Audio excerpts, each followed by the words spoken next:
New Jersey Psychological Association.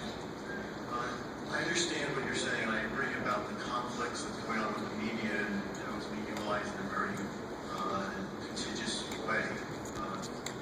When I look back at history, I prefer to kind of read the news from 100 and 200 years ago about politics. I find it more interesting.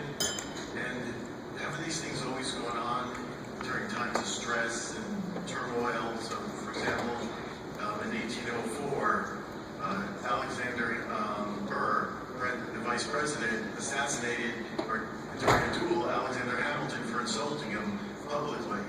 And certainly during the 1860s, during the Civil War, politics were, very discontentious, to say the least.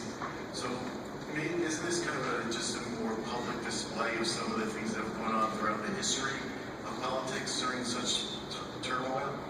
History is a wonderful teacher, but I don't even go back to 1960 for political comparisons. I think the world has changed so much. We don't do duels anymore. Actually, we do something more punishing.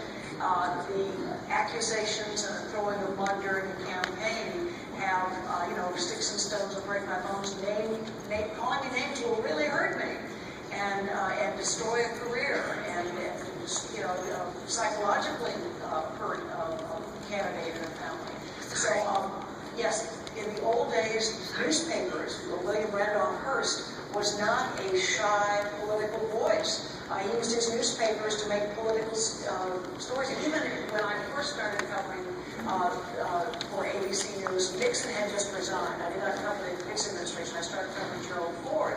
And the front page of the Manchester, New Hampshire newspaper during the Republican primaries in 1976 called the President of the United States on its front page in big headline, Jerry the Jerk.